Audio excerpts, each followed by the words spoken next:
BC రిజర్వేషన్లపై high court stay విధించడం పైన BC సంఘాలు తీవ్ర ఆగ్రహం వ్యక్తం చేస్తున్నాయి. ప్రభుత్వం స్పందన చూసి బీసీ ఉద్యమంకు సంబంధించిన కార్యాచరణ ఏ విధంగా అనేది ముందుకు వెళ్తామని చెప్తున్నారు. ప్రస్తుతం మనతో పాటు బీసీ సంఘం నాయకులు జాజుల శ్రీనివాస్ గౌడ్ ఉన్నారు. ఒకసారి మాట్లాడదాం. నిన్న మొత్తం స్టే విధించింది, ఎన్నికలు కూడా వాయిదా పడ్డాయి. రిజర్వేషన్కి సంబంధించి ఏదైతే స్టే తెచ్చిందో వచ్చిందో దీనిపై ఏమంటారు? నిన్న హైకోర్టులో మేము ఆశించినటువంటి ఫలితం రాలేదు.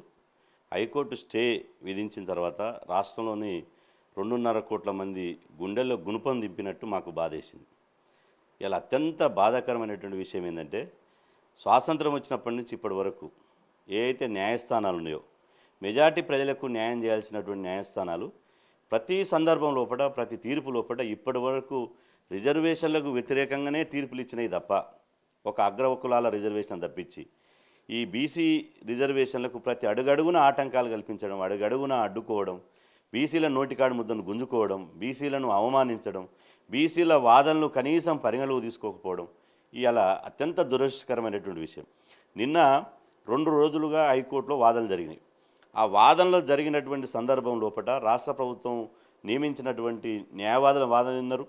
ఎవరైతే అగ్రకుల రిజర్వేషన్ వ్యతిరేకులు ఉన్నారో ఆ రిజర్వేషన్లు బీసీ రిజర్వేషన్ వ్యతిరేకంగా పిటిషన్ పోయారు. ఆ పిటిషన్ వాదనలు గంటల తరబడి విన్నారు. కానీ మేము ఇంప్లీడ్ అయ్యాం, మా వాదనలు వినలే. మా వాదనలు పరిగణలోకి తీసుకోకుండా ఇలా ఉన్నట్టుండి ఇలా ఎన్నికల నోటిఫికేషన్ వచ్చినాక కూడా ఇలా స్టే విధించింది. మేము గతంలో ఇదే హైకోర్టుకు మేము 2018లో మేము హైకోర్టులో పిటిషన్ వేసినప్పుడు, మేము హైకోర్టులో మా పిటిషన్ మీద ప్రాసెస్ జరిగేటప్పుడు ఎన్నికల నోటిఫికేషన్ వచ్చింది. వన్స్ ఒకసారి నోటిఫికేషన్ ఇచ్చిన తర్వాత కోర్టులు జోక్యం చేసుకోవు, ఇది సుప్రీంకోర్టు జడ్జిమెంట్ అన్నారు. మరి ఇప్పుడు ఎన్నికల నోటిఫికేషన్ వచ్చినాక ఎట్లా జోక్యం చేసుకున్నారు? అంటే అగ్రకులాలకు రిజర్వేషన్లు, అగ్రకులాలకు ఫలితాలు దక్కేప్పుడు మాత్రం కోర్టు తీర్పులు అలాగుంటాయి. తెలంగాణలో అంటారు ముఖం చూసి బొట్టు పెడతారని. ఇలా మాకు ముఖం చూసి బొట్టు పెట్టినట్టు బీసీ రిజర్వేషన్లను ఇలా ఏది కూడా పరిగణలోకి తీసుకుండా స్టే ఎట్లు ఇస్తారు? అంటే స్టే ఇవ్వడానికి కారణం ఎవరు? స్టే ఇవ్వడానికి ఇలా బీసీల బతుకులు రోడ్ల మీద పడడానికి ప్రధాన కారణం ఎవరు? బీసీలను బలిపశువులు చేస్తుంది ఎవరు? అంటే మనం ఈ కోర్టులు చట్టాలు పక్కన పెడితే బీసీల జనాభా 60% ఉందా లేదా? ఏ ఊరు పోయినా, ఏ కడప చూసినా 60% కడప ఉందా లేదా? మరి 60% ఉన్నోనికి 18% రిజర్వేషన్లు ఎట్టిస్తారు? 10% ఉన్నోనికి 10% ఇచ్చి, 15% ఉన్నోళ్ళకి 15% ఇచ్చి, అదేవిధంగా ఇంకో 10% ఉన్న మా ఎస్టీ సోదరులకు 10% ఇచ్చి, మరి బీసీలకు చేసిన పాపం ఏంది? అంటే బీసీలుగా పుట్టడమే శాపం అయిపోయిందా? అంటే ఈ దేశ పౌరులం కాదా? ఈ దేశానికి సేవ చేసిందే మేము కదా, ఈ దేశానికి పట్టాడు అన్నం పెట్టిందే మేము కదా. మేము లేకపోతే ఈ దేశం లేదు కదా. ఇలా తినే తిండి కంచం నుంచి మంచం వరకు, తలుపుల వరకు, బంగ్లాల వరకు, రోడ్ల వరకు, అదేవిధంగా వ్యవసాయం చేసింది, బట్టలు కుట్టింది, బట్టలు నేసింది, మొత్తం సమస్త రంగాలు మేమే కదా సేవ చేసింది. కనీసం కూడా మా వాదన ఇన్ని సంవత్సరాలు 80 సంవత్సరాలుగా సఫర్ అవుతున్నాం స్వాతంత్రం వచ్చినప్పటి నుంచి. ఈ సఫర్ అయినటువంటి మాటల్ని సుప్రీంకోర్టు కూడా వినకపోతే, హైకోర్టులు సుప్రీంకోర్టు వినకపోతే ఎట్లా? అంటే సుప్రీంకోర్టు జడ్జిమెంట్లు ఏమైనా చట్టమా? సుప్రీంకోర్టు జడ్జిమెంట్లు ఏమైనా శాశ్వతమా? ఇలా భారతదేశంలో సుప్రీంకోర్టు ఇలా పిటిషనరు పదే హైకోర్టులో చేసిన వాళ్ళు పసలేని వాదనలు ఏంది? హైకోర్టులో వాళ్ళు ఏం వాదన చేశారు? 1992లో ఇందిరాసాని కేసులో రిజర్వేషన్లు 50% దాటొద్దు. 2010లో ఇలా Krishnamurthy versus union of India కేసులో 50% రిజర్వేషన్ దాటొద్దు. 2021లో మహారాష్ట్ర కేసులో 50% దాటొద్దు. 1992లో దేశ జనాభా ఎంత? 1992లో 60 కోట్లు 70 కోట్లు ఉంటుంది. కానీ ఇప్పుడు దేశ జనాభా ఎంత? 142 కోట్లు. అంటే డబల్ అయింది కదా. డబల్ అయినప్పుడు రిజర్వేషన్ కూడా పెరగాలి కదా. బీసీ జనాభా కూడా 60% అయింది కదా. జనాభా పెరిగినప్పుడు ఇతర వర్గాలకు జనాభా పెంచిన ప్రకారం ఇచ్చి బీసీలకు ఎందుకు ఇయ్యరు? అదేవిధంగా ఇక్కడ స్పష్టంగా చూసుకుంటే ఈ 1992లో వచ్చినటువంటి ఇందిరాసాని కేసు కానీ, కృష్ణమూర్తి కేసు కానీ, ఈ కేసులన్నీ కులగణన జరగ ముందుకు వచ్చినవి. అంటే అప్పుడు 1931లో అప్పుడు బ్రిటిష్ ప్రభుత్వం ఆంగ్లేయులు చేసినటువంటి కుల గణాంకాల ఆధారంగా రిజర్వేషన్లు వచ్చినాయి. ఆ తర్వాత స్వాతంత్రం వచ్చినాక రిజర్వేషన్ కులగణన జరగలే. భారతదేశంలో జరగలేదు, ఇటు రాష్ట్రాలలో జరగలేదు. స్వాతంత్రం వచ్చిన తర్వాత మొదటిసారిగా తెలంగాణలో కులగణన జరిగింది.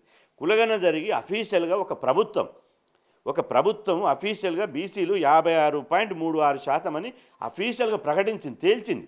ఆ తర్వాత దీని మీద ఒక చట్టబద్ధమైనటువంటి డెడికేటెడ్ కమిషన్ ఏర్పాటు చేసింది. ఇంటింటి తిరిగి 90,000 మంది ఎన్యుమరేటర్లను పెట్టి ఇంటింటి సర్వే చేసి కుల గణాంకాలు తీసింది. ఇందులో బీసీలు 56.36%, బీసీలు 42% రాజకీయంగా వెనుకబాటుతనంతో ఉన్నారని బీసీ డెడికేటెడ్ కమిషన్ నిర్ధారించింది. ఈ నిర్ధారించిన ప్రకారం రాష్ట్ర అసెంబ్లీలో తీర్మానం పెడితే అన్ని రాజకీయ పార్టీలు దీన్ని ఏకీభవిస్తూ అసెంబ్లీలో అందరూ మద్దతు పలికిరు. దీన్ని పార్లమెంటుకు పంపిరు, రాష్ట్రపతికి పంపిరు. ఆ తర్వాత 6 నెలలుగా రాష్ట్రపతి దగ్గర ఇది రాకపోతే అనివార్యంగా సెప్టెంబర్ 30వ తేదీన ఎన్నికలు జరపాలి. కాబట్టి ఇవాళ మళ్ళీ దీని ఆర్డినెన్స్ రూపంలో గతంలో చేసినటువంటి కేసీఆర్ పాపం ఏదైతుందో 2018లో ఆయన ఒక చట్టాన్ని తీసుకొచ్చాడు. ఈ రిజర్వేషన్ను బీసీ రిజర్వేషన్ 34% ఉన్న రిజర్వేషన్ కుదిస్తూ 18% తగ్గిస్తూ పంచాయతీరాజ్ చట్టాన్ని తీసుకొచ్చాడు. ఆ చట్టాన్ని అధిగమించాలంటే మరొక చట్టాన్ని తీసుకురావాలి. కాబట్టి అసెంబ్లీలో కాంగ్రెస్ ప్రభుత్వం చట్టం తీసుకొచ్చింది. చట్టం తీసుకొచ్చి అందరు ఏకగ్రీవంగా ఆమోదం పొందిన తర్వాత ఆ చట్టాన్ని గవర్నర్ ఆమోదం కోసం పంపింది. ఆగస్టు 31వ తేదీన గవర్నర్కి పంపిస్తే ఇంతవరకు అతిగతి లేదు. గవర్నర్ రిజెక్ట్ చేసిందా తెలియదు, ఆమోదించిందా తెలియదు.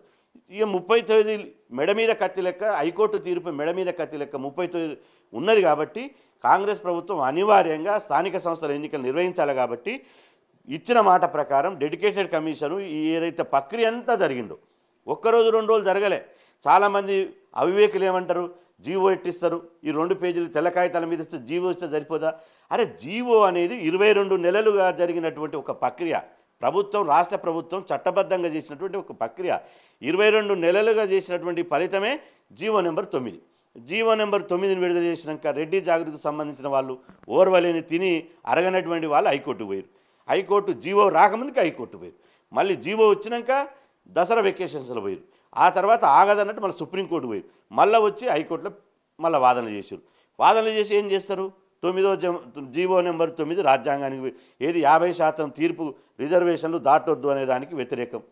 నేను సంఘం నాయకులు ఏం చేయబోతున్నారు మరి? ఒకవేళ ఇప్పుడు సుప్రీంకోర్టుకు వెళ్తారా, లేదంటే గవర్నర్ని ఒప్పించి ఆ బిల్లును ఆమోదించబెడతారా? ఏం చేయబోతారు? కార్యాచరణ ఏంటి? ఇప్పుడు రాష్ట్రపతికు పంపిస్తే 6 నెలలు అక్కడ ఉంది, గవర్నర్ పంపిస్తే 2 నెలలు ఇక్కడ ఉంది. రాష్ట్రపతి భవను, రాజ్భవన్ను ఎవరు ప్రభావితం చేయగలుగుతారు? రాష్ట్రపతి భవన్లో బీసీ బిల్లు ఆమోదం కాకుండా అడ్డుకున్నది ఎవరు? గవర్నరు రాజ్భవన్లో బీసీలు చట్టం కాకుండా అడ్డుకున్నది ఎవరు? అడ్డుకున్నోళ్ళే రాత్రి పోయేవాడు కత్తితోడు పొడిచి చంపి పొద్దుగాల పోయి పూలదండేసి సంతాపం తెలిపినట్టు. ఇప్పుడు అంతకులే సంతాపం తెలిపినట్టు ఎవరైతే ఢిల్లీలో అడ్డుకొని, ఎవరైతే గల్లీలో అడ్డుకొని వాళ్ళే వీళ్ళకి చిత్తశుద్ధి లేదు, ఈ రిజర్వేషన్ మీద చేయటువంటి పరిస్థితి లేదు, ఇది ఫెయిల్ అయిపోయింది. ఇలా మీరు కడుపులో కత్తులు పెట్టుకొని నోట్ల బెల్లం లెక్క మాట్లాడితే ఎట్లా? మీ కడుపులో కత్తులు పెట్టుకొని రిజర్వేషన్లు అడ్డుకోవాలనే కుట్రతోటి ఇలా బీసీలను బలిపశువులు చేశారు కదా. 42% రిజర్వేషన్ రాకుండా అడ్డుకున్నారు కదా. మరి దీనికి కారణం ఎవడు? ఇవాళ బీసీలకు రాజ్యాంగబద్ధంగా రిజర్వేషన్ దక్కాలి. అంబేద్కర్ గారు రాజ్యాంగం రాసినప్పుడు నేను ఛాలెంజ్ చేస్తున్నా, రాజ్యాంగంలో ఏ పేజీలో, ఏ ఆర్టికల్లో, ఏ సెక్షన్ ఉందో 50% దాటొద్దని చూపించమనండి. ఎక్కడ లేదు. అంటే బీసీలో ఐక్యత లేకపోవడం వల్లే ఇలాంటి ఘటనలు జరుగుతున్నాయి అంటున్నారు. బీసీల ఐక్యత బరాబర్ ఉన్నది. వీళ్ళ భరతం పట్టడానికి ఎవరైతే రిజర్వేషన్ వ్యతిరేకులు ఉన్నారో ఆ రిజర్వేషన్ వ్యతిరేకులకు ఎవరైతే ఏ రాజకీయ పార్టీలో ఉన్నటువంటి అగ్రకుల నాయకులు వంత వాడుతున్నారో వాళ్ళ బండారం బయట పెడతాం, వాళ్ళని ఖచ్చితంగా బజార్కి ఇస్తాం. బీసీ సమాజమే ముట్టుగా లేదు, పల్లె నుంచి పట్నం వరకు చైతన్యమై ఉన్నారు. ఇవాళ బీసీలు ఒక్కొక్కరు రగిలిపోతున్నారు. రాష్ట్రంలో అగ్నిగుండం అవుతుంది. ఇవాళ ఎక్కడికక్కడ మండల కేంద్రాల్లో, జిల్లా కేంద్రాల్లో ఎక్కడికక్కడ దిష్టిబొమ్మలు దగ్ధం చేస్తున్నారు, రోడ్ల మీదకి వచ్చి రాస్తారోకలు చేస్తున్నారు. మా వాటా, మా నోటికాడి ముద్ద ఎందుకు లాక్కుంటున్నారు, మేము తినే కంచంలో మన్నెందుకు పోసిరని బాధపడుతున్నారు, ఏడుస్తున్నారు, ఆందోళన చేస్తున్నారు. ఈ బాధ, మా బాధ ఎవరికి అర్థం కాదా? అంటే మేము మా యొక్క బీసీల యొక్క వాదన అరణ్యరోధమా? ఈ దేశ పౌరులం కాదా? ఈ దేశానికి ఉత్పత్తి చేయలేదా? ఈ పార్టీలకు జెండాలు మోసి జిందాబాదులు కొట్టి ఓట్లు వేయలేదా?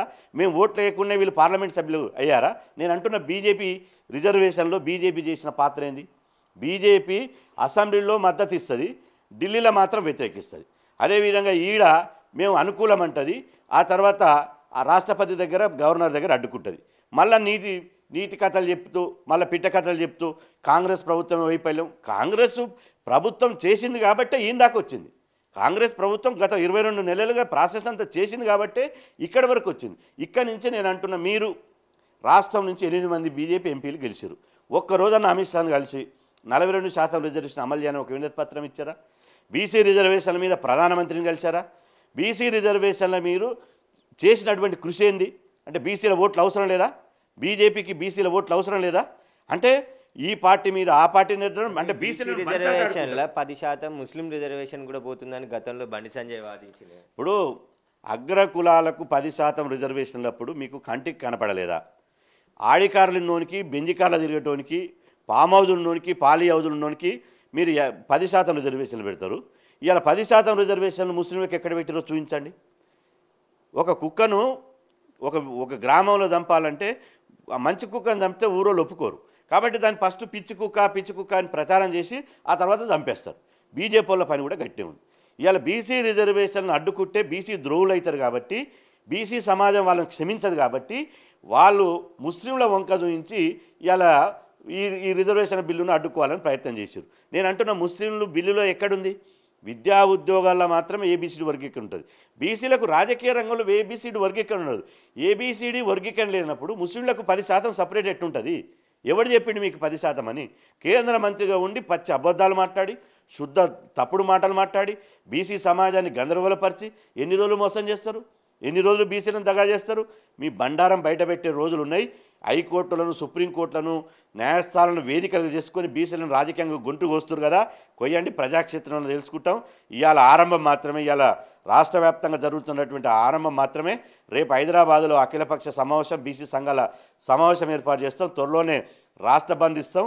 బీసీల తడాకేందో, రిజర్వేషన్ వ్యతిరేకులు రాష్ట్రంలో ఎట్ట తిరుగుతారో మేము చూస్తాం. అయితే అఖిలపక్షం తర్వాత బీసీ సంఘాల మీటింగ్ ఉంటుంది. ఆ తర్వాత రాష్ట్రానికి సంబంధించి బీసీ సంఘ నాయకులంతా కూడా కార్యాచరణ ప్రకటిస్తాము. ఖచ్చితంగా బీసీ రిజర్వేషన్లు అడ్డుకున్న వారంతా బీసీ ద్రోహులే, వారంతా కూడా మా తడాక చూపిస్తామని చెప్పేసి కూడా జాజుల శ్రీనివాస్ గౌడ్ చెప్తున్నారు. కెమెరామెన్ శ్రీకాంత్తో సురేష్, బిగ్ టీవీ, హైదరాబాద్.